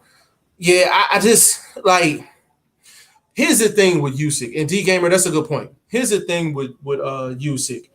Um, Usyk, he kind of reminds me. If I had to say, um, he reminds me of somebody offensively. I would say, or basically scheme wise, he reminds me of an Landy Lara in his prime. And let me explain why. Landy Lara reminds me of Usyk, and Usyk reminds me of Lara for this one reason. They never go off the script. Whatever's on the script, that's what they're doing. And when facts. you ask guys like that to go off the script, like when you ask those guys to freestyle, it don't work out well for them. Usyk has to freestyle to beat AJ. He's gonna have to freestyle to beat AJ. I'm still in two minds about that. I understand why you say that because you believe that they ain't gonna give him the rounds, which I can understand. But in my opinion, I just feel like what people don't look at, not you personally, but people in general don't look at, is the fact that Usyk is going to be AJ's gonna if Usyk decides to box, AJ's gonna have to go and seek and search for Usyk. And I don't remember AJ walking any fighter down like and cutting off the ring to get his success off. I don't remember him doing that. So I'm just struggling to see how people are just writing Usyk off based on what? I don't see what they're basing it on, because AJ's never really fought a walk down fight against anyone, especially anyone with the technical and the footwork of Usyk. If he was doing it against someone that didn't have footwork, then I understood. Or you Correct. can say, you know what, maybe he's fighting someone, he's never done it before, but I'll give him the benefit of the doubt. But you're asking AJ to do something that he's never done against the best person at. That's really hard. That is I really hard. He's never let done it, me and you're asking him to do it against the best person who can do it in the division. let me respond to that real quick. Um, well, you know what? Let me just ask you this question: if AJ takes the same approach with Usyk as he did with Pulev, does he win the fight? No, I don't think so. If Usyk boxes, I don't think so. I'm gonna tell you why I asked you that question. When AJ fought Pulev, right? Mhm. The one thing that AJ did in that fight that I was very impressed with is he was not lazy. And what I mean by that is AJ didn't mind going through the process of getting to where he needed to be successful on offense. So let me get a little deeper into that.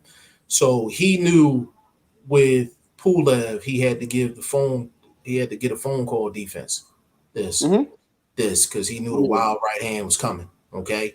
But he didn't mind throwing a jab to the chest, throwing a jab to the body to close the distance in order for him to get in range to get his shots off.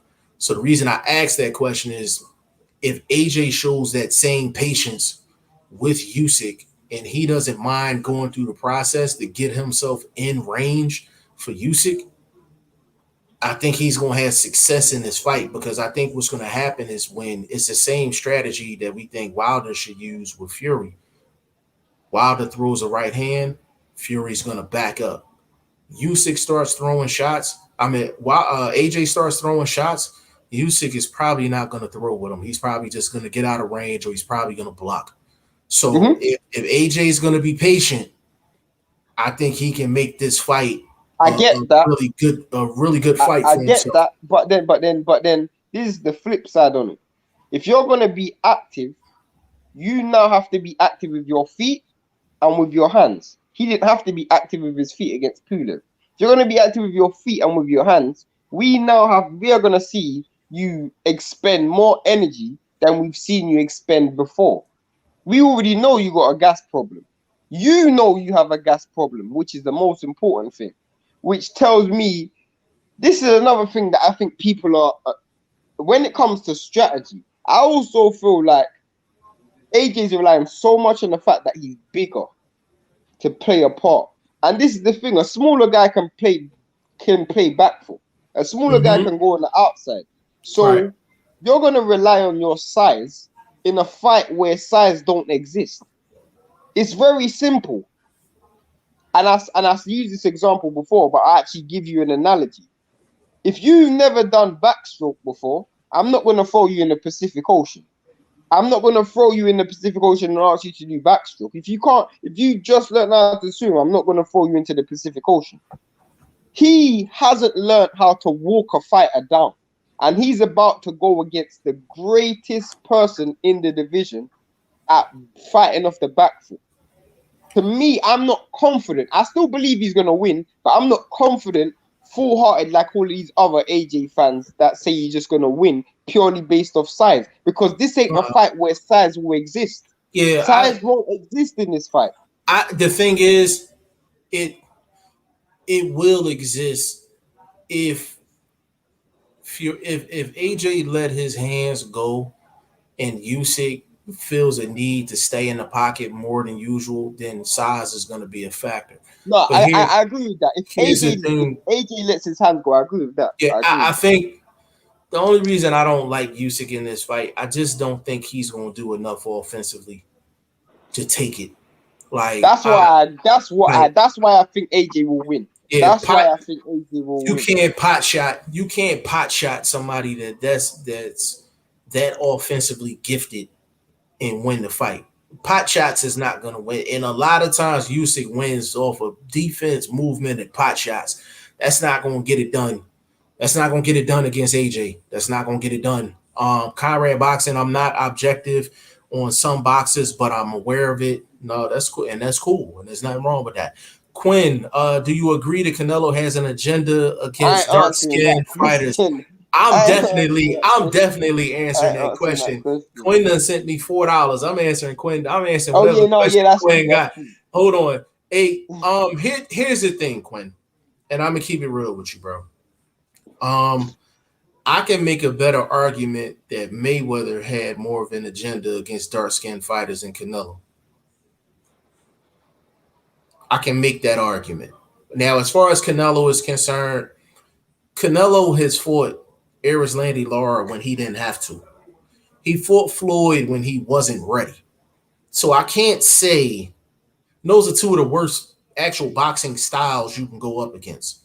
So I'm not going to sit up here and say that he has an agenda against the quote-unquote dark-skinned fighter.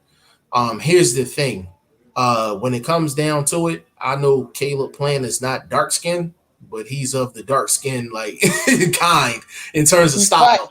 He fights like a black fighter. So I honestly, Quinn, I honestly do not believe that. I know people say that, but Canelo's been in the ring with too many people, too many styles, too many colors. I have enough respect for Canelo to say that. I would just say it's just ironic that the fighters that he don't like to fight or the style that he doesn't like to fight is a black style. Yeah, it's the style. I don't think it's the color. It's the style. Because he fought Jacobs and he dusted Jacobs. Yeah, he dusted Jacobs. Yeah, he fought Jacobs and it was like no problem. Like, you know what I'm saying? So I think it's the style, not the color. But because a certain style is attached to a black fighter, that's why people say that. Comrade Boxing, AJ ain't freestyling either though, so Usyk can stick to his plan if it works. I disagree with that. I disagree with that because AJ definitely freestyles. I think, and Jeff said this the other day. I feel like in-game adjustments, AJ does more than Fury. I agree. He absolutely. In-game adjustments, AJ probably does the most in-game adjustments than any fighter. He don't get enough credit for that neither. D Gamer, I feel like they shouldn't have made Usyk versus Chisora and possibly someone taller so that he could prepare for AJ. In a general sense, I would agree with that. Here's the thing though, you don't want Usyk to take too much of a risk in terms of before getting the AJ fight. So I understood the Chisora fight. The Chisora fight was pretty straight up and down in terms of strategy. You basically you put the phone up strategy and defensive strategy, a little bit of movement. You wait till the back half of the fight, 4 or 5 rounds in. Chisora's food after that. It's food after that. Conrad, it is such a fascinating fight to me. I'm assuming you're talking Usyk and AJ. It's a great fight. Like, it's a great fight. As far as technically, I got a question for you. Yeah. If AJ beats Usyk, is Usyk the best name on his resume?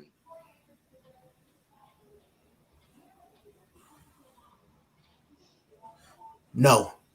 Okay. No. Okay. I had to think about that for a quick second, but no. I will say this though. If he beats Usyk and beats Usyk convincingly, I know we don't like throwing heavyweights in the pound for pound, but we might have to consider sliding AJ up in there. And I'm not a big fan of putting heavyweights. Who would you say is AJ's best name on his resume? Klitschko or Dillian White? Klitschko, then Dillian White. But he's been in the ring with Klitschko and Dillian White are the two best guys he's been in the ring with, and then he's had a whole bunch of guys that's on the same level, B minus C plus level, and he's basically taking all of them out. I would say the top 3 though is Klitschko, Dillian White. I would say probably Povetkin, Ruiz. His resume is Parker. His resume is loaded. There's not too many other guys for AJ to fight, to be honest with you. Other than the main two. That makes sense, right? Outside of the main two. Michael Johnson, boxing talking more. You missed bro. that comment. You missed that comment. Oh, okay. I'm sorry. D Gamer Shane, just to go to your point, you said that AJ has never walked anyone down, but he practically walked down Parker. I I don't think disagree with that. But I'm gonna explain why. The thing with walking a guy down and a guy just naturally giving up real estate is two different things. Parker was naturally just giving up real estate because he was hesitant. Now this was back when Parker wasn't really holding like that. He was holding, but not as much. But he was just giving up real estate, so I can't even give he was AJ just the credit. running. Like in every fight, he just used to run. I can't give AJ the credit that he was walking down Parker. And Plus, you know I'm not a big Parker fan. Parker wasn't giving angles neither. He wasn't using angles and nothing. Yeah, angles neither. So D Gamer, I see what you're saying, but like if you really dig down into it, like he really didn't. Like he didn't go through a process to walk down Parker. Michael Johnson, boxing talking more. First of all, big shout out to you. I definitely see the work you be putting in on YouTube. Big shout out to you, bro. He said, but Usyk fought off the back foot against who in the heavyweight division? That's the point. We haven't seen much of him in the heavyweight division. Now he's had experience with heavyweights in the past, but just not on a heavyweight level in terms of actual pros. So I get that, but just because you haven't seen something doesn't mean someone can't do it. That's what I have to say to people. Because it's the same thing with, if I went to you and said, oh, who have you seen Fury walk down? You would say nobody. But then he walked down Wilder. Yeah. And that's the thing. Michael, to your point, bro, like to ask Usyk to put a game plan together in practically his third fight, essentially, to be honest with you, his second real fight in the heavyweight division against arguably the best guy in the division is asking a lot. Like it's asking a lot, because if Usyk is able to pull this off and pull this off convincingly, like this puts Usyk in another stratosphere. It puts him in another. He's pound for pound number one. He's pound for pound number one, bro. He's pound for pound number one. In my opinion, he'll be pound for pound number one. If he wipes you already know I've been pound for pound top 5, so he'll be pound for pound number one. If he beat AJ, he'll be pound for pound number one. I'm not so quick to say that, but I mean, I don't know. He would definitely. It depends on how. Like, I mean, if he completely just wipes out AJ, and I'm talking like just masterclass type stuff, then I gotta think about it. But what we're asking Usyk to do in his second real fight at heavyweight is not recommended for many. It's like it's not recommended. So Michael, I hear what you're saying, but we just gotta see. Bro. We gotta see. Quinn, he said Canelo fought Danny Jacobs too. Luis Rodriguez, what's going on with you, player? That's a fact. He said, Quinn said, what is the black style? I can answer that. So basically, the black style is basically, I can explain it to you in actual fighters. I won't explain it to you in like detail. Pernell Whitaker would be a black style. Floyd Mayweather would be a black style. Roy Jones would be a black style. James Toney would be a black style. Whatever they consider quote unquote slick transition. I would say heavy athleticism. Sorry, a lot of athleticism with, in my opinion, great defense. That's a black style. Yeah, because a lot of people style, face forward, output, literally throwing punches. That's a Mexican style, right? Yeah, like that's the quote unquote black style. Boxing Learner, I heard the fight is still on. Big shout out to Boxing Learner as well. Again, we haven't heard anything definitive, but usually when you hear rumors like this, it's gonna get pushed back. Conrad, can you give me an example of where AJ got off his game plan to win a fight? Let me answer that. Go ahead. Andy Ruiz. The second fight. That's a fact. That's where I was going. That's where I was going. I like Conrad, he completely changed his game plan to win that fight. But the thing I like about it though that people don't give him credit for is that he was willing to put his pride to the side and do what he had to do to go win a fight. Michael said, I don't base pound for pound off of accolades. I base it off of who I think can beat who. That's fair. That's fair. That's fair. You're Hey, probably listen. one of the only people who do it, but that's fine. No, that's fair. Like the thing about pound for pound, Mike, is like here's the thing. Like with pound for pound, you can have your own criteria. So if you want to argue with somebody about pound for pound, y'all literally have to agree on what's the actual criteria first before you start the argument. So I have absolutely no problem with that at all. He said Mexican style is a black style. If you piss off the black fighter, they will turn into a Mexican real quick. But like, naturally, Mexican. But naturally, whenever I think of Mexican, I think of Barrios. Not Barrios. I think of Barrera and Margarito. Like, yeah, like, and the thing is, somebody like a Marquez fight more like a black fighter than actual Mexican. Like, you know what I'm saying? But Margarito was just like, here's my face. Here you go. Like, you know what I'm saying? Yeah. Conrad boxing. Thinking about it, the Povetkin fight is probably a good example for what I asked. Yeah, that's another good example. You didn't ask. If you go back to your question, you said when he got the game plan off. So you didn't say in-game adjustments. I think you got the question wrong. But in the Povetkin fight, he made in-game adjustments. And in the Dylan White fight, he made in-game adjustments as well. Quinn said, "Oh, you mean defensive and offensive at the same time?" Yes. So when you transition, and not a lot of guys can transition from defense to offense, offense to defense quickly. Who would you say is the best at that? At transitioning from offense to defense? Because it's a hard skill. Floyd. No, I mean now, bro. Currently, yeah. Don't say Boots. Because I know Boots. No. I'm not even gonna say that, and I wouldn't even say Boots because the thing is he hasn't been in the ring with anyone for me to really test that theory yet. Even though I know he can, but I can't bring my biasness into this. That's a good question.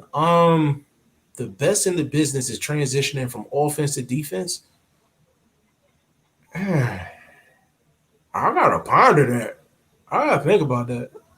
That's a tough one, isn't it? That's a tough one. I'm not gonna lie to you. I'm gonna say a Philly name, and I know it's gonna sound crazy, but when he fought Angelo Leo, Stephen Fulton's offense to defense was dope. His offense to defense was dope in that fight. Probably dope. And when we say offensive defense, it's kind of like if you're driving a car and you're driving a stick shift. Like, how quickly can you switch gears? How quickly can you go from 2 to 3, 3 to 4? You know what I'm saying? That's what we're talking about. But the thing is, when you can transition from offense to defense, defense to offense, that means that you can do anything within that process. You can counter. You can actually get your hands up. You can move out of shots. You can take advantage of openings that you see with your opponent. There's so many things you can do. That's actually the key to boxing. Transitioning from defense to offense, offense to defense, how quickly and how fluid can you actually do it? But I would say great fighters that can't do it. There's great fighters that can't do it. If you think about it, the thing is, Golovkin ain't great at it, Errol ain't great at it, Fury ain't great at it. There's a lot of fighters that ain't that good at it. Tank ain't that great at it neither. Yeah, and the thing is, you don't have to, people, when we say transitioning from defense to offense, offense to defense, you don't have to necessarily be fast to do so. Because Marquez is one of the best at transitioning from defense to offense, offense to defense. Miguel Cotto was one of the best at transitioning from defense to offense, offense to defense. So you don't have to necessarily be fast hands or fleet of foot to actually do that. But I got to think about that. I probably had to give you that answer off camera. I don't even know. That's a great question. I got a good one for you though. Another person who's actually quite good at it, and he's a heavyweight. And when you're talking about fast, it came to my head. Dylan White's actually really good at that as well. Yeah, he's good at that. He's I might have to give a top 5. I don't know if I can give like one person that's actually the best. It's hard. I'm just thinking of fighters who I see transition a lot. That's what I'm thinking of. Yeah, yeah. Said hold on. Conrad said yes, but AJ didn't change it during the fight. Oh, he must be talking about Ruiz. He stuck to the Yeah, game but in plan the during the fight. Yeah, I agree with that. Um Conrad boxing, I was thinking of adjustments during a fight. No, Povetkin or AJ. Dillian White, Yeah, AJ's those fight. made. Yeah, he's definitely made adjustments in fights. He said, "Shake your head all you want, but ask historians." I'm assuming you're talking about how you rate the pound for pound. We actually agree with that. We agree with that. We agree with that. Quinn, Roy Jones all day. Yeah, like that's a black style. Like Yeah, it's either being slick defensively or you are just pure athleticism. Like yeah, um like it's just some guys is just so athletic inside of the ring. Like they have part of a black style. Like um, like you take like an Anthony Yard for instance. Like yeah, Yard is not good technically, but athletically he's black fighter all day. Eubank Jr. same thing. Like you know yeah. what I mean. Emmanuel, big shout out to you. There's no better Mexican style than Julio Cesar Chavez Sr. and Ricardo Lopez. That's true. The thing is though with Chavez Jr. Chavez had a lot of craft.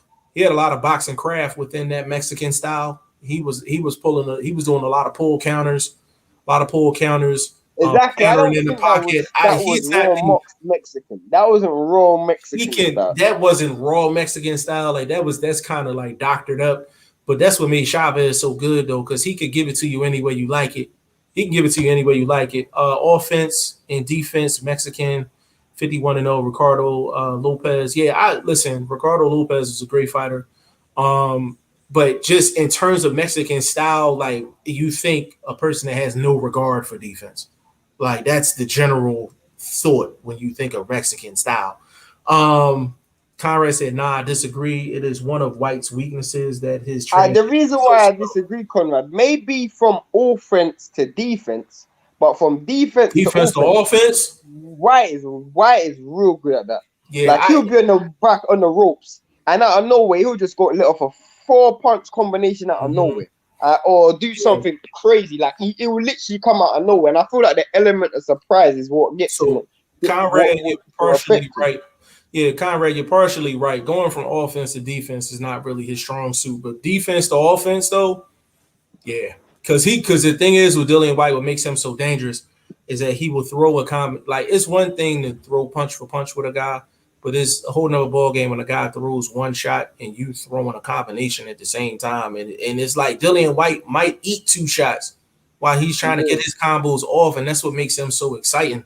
If you look at how he dropped Parker in the second knockdown, he's literally under attack and he literally just catches a shot and just lets the shot off at the exact same time, Even transitioning from defense to offense. even with Chisora, he went from defense to offense and caught him with that shot that got the knockout. Like he Oh, transitioned that's a from good defense one. to And offense. when he hurt AJ as well, Yeah, he was and transitioning from a defense to offense. Conrad, I'm gonna ask you this question. I know you be in these YouTube boxing streets. Um, is there anywhere else in terms of YouTube channels that kind of just let you just get off the way you get off in the comment section? I just want to know: are we in at least your top 5 in terms of where you feel comfortable just speaking your mind? I'm just curious. I'm just curious. D Gamer, an example of White going from offense to defense is the first knockdown against Povetkin. You want to take that, Shane? The first knockdown, he meant The first one.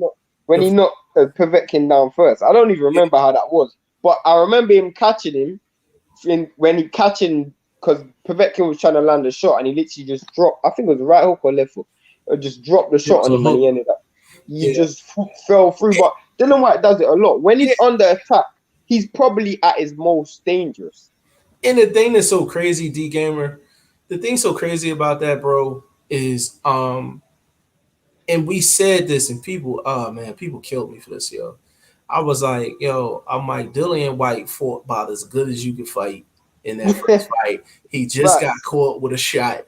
I was like, that's it. I was like, that's all that happened. I was just like, Povetkin. I said, Povetkin ain't set up that shot. He ain't do nothing. He caught lightning in a bottle. And people thought I was Literally, crazy. Like, people thought I was crazy. literally. They was like, oh, he got to change trainers, this, that, and the third. I'm like, bro, like, Dillian White put on a master. He put on a master class And in both you know fights how I know? outside of one moment. You know what's so fact? You know why that's a fact? Because I asked Jeff when everybody was talking about, oh, I don't know about the rematch. Jeff was like, nah, he's gonna beat him. He's gonna win. He's gonna win I was easy. like, he gonna win Jeff said easy. he's gonna win Yeah, easy. like He's gonna win easy. my boxing eye is, I may not be able to see 2020 in real life, but my boxing eye is 2020 for sure. It is definitely for sure. D Gamer, I meant defense to offense. Now we know what Yeah. you meant, bro. You, Lowdown, and Raps on TV are my main Raps is guys. decent as well. Raps is Rare. decent. Hey, you know what? To be honest with you, I've never watched Raps on TV. I gotta Raps, check him out. Raps is he's a UK channel. He's I'm gonna decent. check him out. Conrad, we appreciate you though. Quinn, he said you think T.O. is as good as advertised. Um, That's I a have a, hard question to it's a hard answer. question to answer because I'm like, I'm not sure about the advertisement. That's my thing. I'm not sure about the advertisement. Is he the goods? Yeah, he's the goods. Like, let's not get it twisted. He's the goods, no doubt about it. But that's ask me that question after his next fight. Ask me a question after this next fight. It's hard for me to answer that right now. When it comes to talking, yeah, that's exactly what we meant. Like, a lot of people don't feel like they can go on a channel and actually get their opinion off without getting blocked. And that is in Whatever. fact that is encapsulated in what Emmanuel just says next. Okay. Thanks for reading my comment. You just got a new member. You'll know what you're talking about. Nice work, bro, from Mexico. Emmanuel, big shout out to you. Like, that's what we stand on. Like, that's what we stand on at the end of the day is interaction. Like, that's what it's all about. And I always say to Shane, I'm like, it's not about how many is watching, it's who's watching. And that's the most important thing. So we appreciate you. Bruce Goes is in the building. Bruce Goes, that's my guy right there, man. He always bringing that smoke. Conrad said the Cambosis fight will tell us something about that, Quinn. That's why I said I gotta wait on that.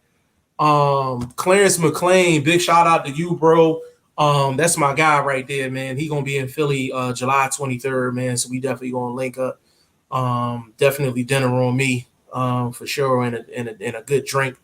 You know what I'm saying? But that was the live I was on, Shane, and everybody was on it, and Gabu and everybody else. It was on Clarence Okay. McLean's live on Instagram. Quinn, who do you think can take him in that division? Who you In talking what about? division? Who are you I think talking about? I know you mean Teofimo Lopez. Oh, Tiafimo. Loma. I think Loma can beat him. Loma. If Loma is fighting like regular Loma, yeah, I think Loma has a shot. I think Devin Devin could Haney. beat him. I think Devin could beat him. Him and Tank would be a really good fight. Be honest with you, him and Ryan would be a good fight. Um, I think he beats Ryan though. he beats Ryan, but it'll be a good fight though. Tiafimo and Fortuna, that's a good fight. Um, It's a lot of fights. That's why I said it's hard for me to answer that question about is he as good as advertised? Because if he's put on a certain pedestal, like I wouldn't be able to run off 6, 7 names and be like, yo, they could give him a run. So that's why I said it's hard for me to answer that question. He said they all bullshit though. Yeah, like it's 135 is a division where a lot of guys are talking, but the fights ain't gonna happen. It's one. I think the only division worse than 135 is 160. 160 is the trashiest division in boxing. 160 That is probably the division worst. 160 is is the trash. worst division in boxing. I'll come out and say it. It's the worst division in boxing. Like is three guys. It's Charlo, it's Triple G, is Andre, but they're never gonna fight. That's what makes it the worst division in boxing. That's what makes it the worst division in boxing.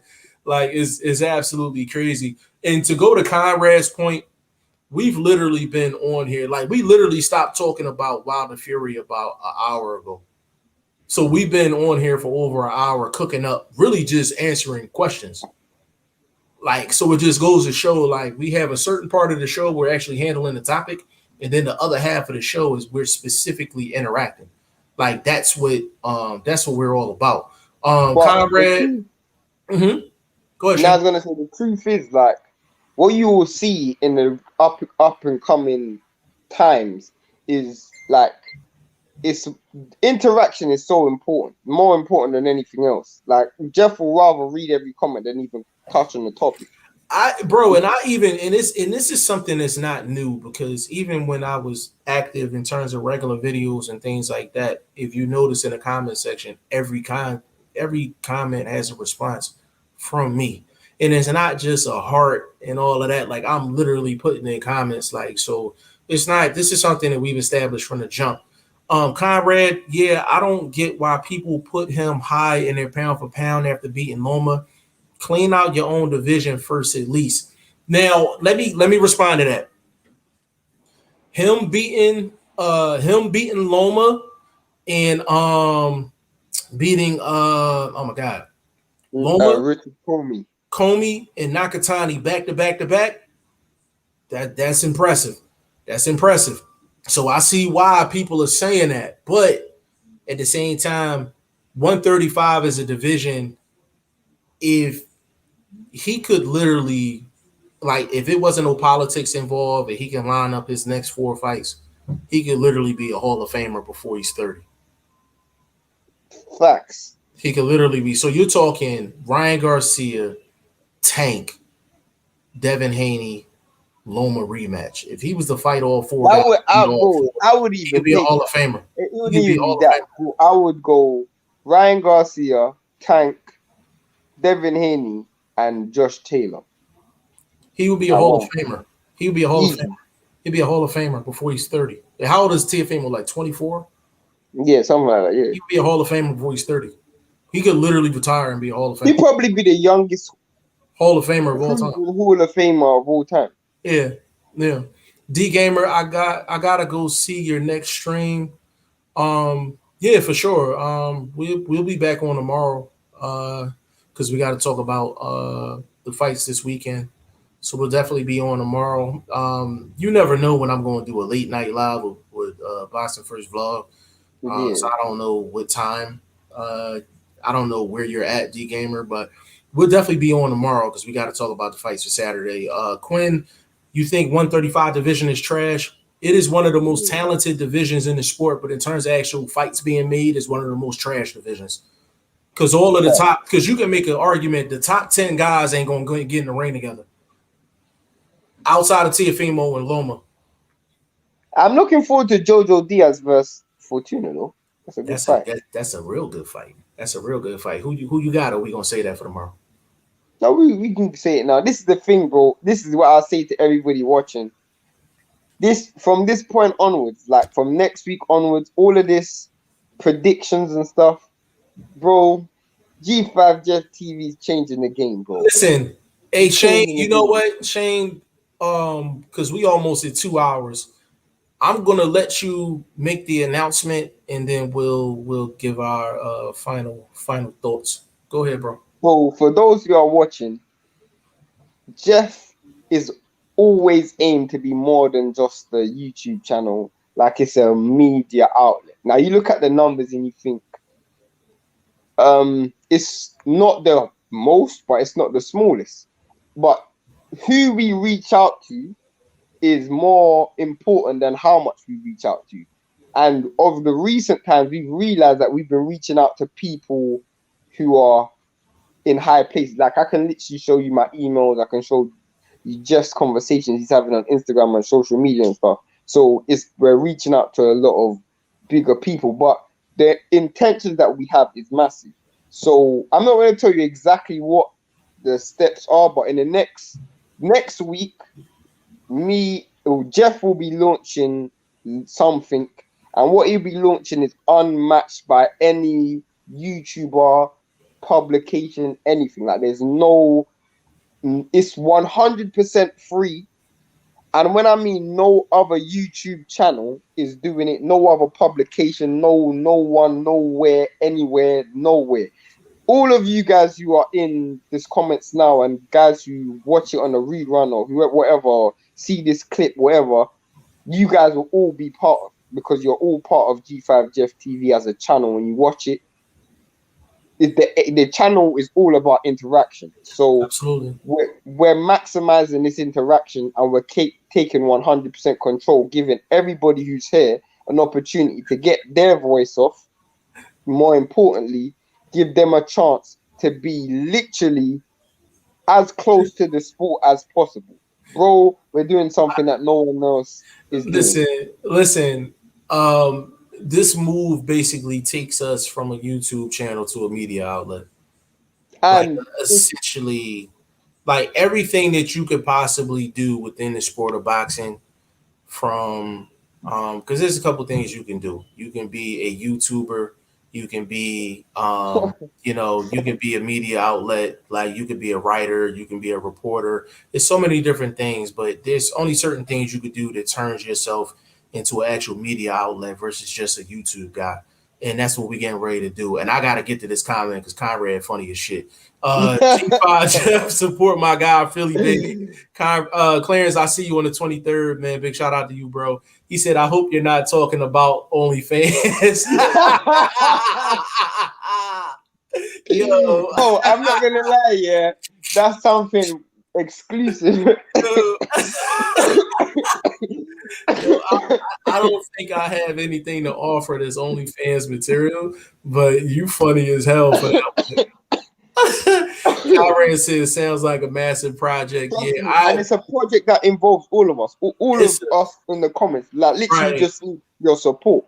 It's literally like it's without getting into like too much detail, because we're gonna literally do a live where we're gonna announce it and actually show it. But the thing is, like when it comes down to it, like very few channels have one like everything is accessible. Mm-hmm. Like, you know what I'm saying? Like you gotta bounce over here, you gotta bounce over there, you gotta do this, you gotta do that. Like we're really gonna be like the movement's like gonna all be we're all gonna be able to get together. Like that's about as basic as I can put it. All of us are gonna be able to get together and almost like, you know how you get together, like, you know how back in the day you used to have fight parties, you know, you invite your friends over, you invite your family over and all of that. It's gonna have that feel. Yeah. It's gonna have that feel. And there's nothing like having that feel. And the product, I promise you, and I can put this hand on heart, is nowhere else in the market. I swear to God. I swear on my life, there's no other publication, nothing that's doing what we're doing. I swear on my life. And the thing is, bro, people are gonna try to duplicate it. That's what's gonna be the funny thing. Like people are gonna try to duplicate it, but what we're doing, I'm like, if you're not truly invested in yourself, if you're not truly invested in your movement, you're not even gonna be able to duplicate it. Facts. You're not even gonna be able to duplicate it, because I'm like, this is something, is time, is effort, is money, is resources, it's networking, it's interaction, it's a combination of a lot of things. So I'm like, if you're 50% in, 60% in, you're not gonna be able to duplicate it. You're not gonna be able to duplicate it. And I would say about 9 out of 10 on YouTube will not be willing to do what we're getting ready to drop. Facts. So Conrad, Lewis, all of you guys, like everybody in the comments that's here today or ever, all we need you to do is, when we say, just, you guys are boxing fans, so you guys will naturally love the product that we're going to provide. All I'll say is just support us. Just support what we're about to do. And listen, and everything is free. Let me say this. This is not a Patreon. I want to get that out the way. It's not a Patreon. This is not a Patreon. Millions of people have a Patreon. Everybody has a Patreon, and like my man Conrad, OnlyFans, you know, everybody got one of them.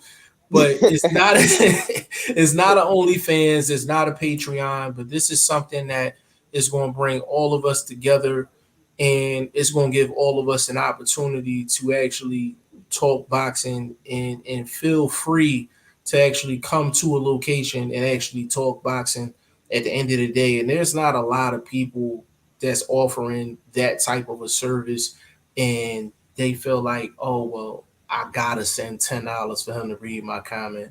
I gotta send a super chat for him to read my comment. I don't. There's been people on here for 2 years and they ain't sent a dime, but I've read every single comment that they put up. It ain't about that.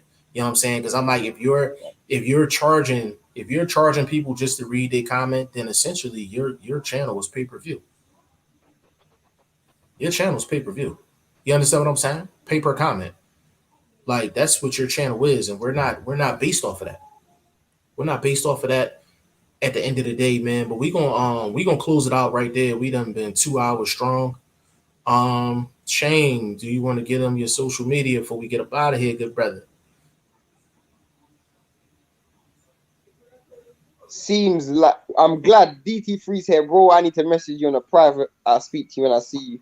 I don't know if I'm freezing or if you can hear me clearly You because was my freezing. signal You just was went down freezing for a for a second. second. You was freezing for a second. Uh, you was freezing for a second, but you clear now. My guy DT3 is in the building, man. DT3 be putting in that work. He said pay per comment. Yeah, that's PPC. Hey, DT3, we need to run with that. We need to run with that. PPC, pay Yeah. per comment. Like, cause that's literally what a But lot yeah, of people be DT3, doing. like I need to hit you up on a like private chat or something just to message you on a like one to one or whatever. But yeah, my social Instagrams I underscore I'm Shane #1. That's for Yeah, everyone who he's don't know. on. Yeah, and DC3 is on Instagram as well. So Yeah, no, definitely go. I have him on Instagram. I just need to message him like like I haven't spoken to him in a while, Yeah, yeah, and yeah, yeah, yeah. I Yeah, just wanna yeah. that's my guy right there, DT3, man. He's probably DT3 is probably one of the most passionate boxing guys in the game, man. And it's like you need that passion in this sport. And the thing is, the thing I like about DT3 is two things. Number one, he's passionate, and number two, he has no filter like us. So it just fits at the end of the day. But I'm like, we need more guys like him. But then when you sit down and actually talk to DC3, like outside of that, like he knows boxing. Like you know what I'm Facts. saying? So I'm like, he can give it to you any way you like it. You know what I mean? So big shout out to DT3 and BBC in the building.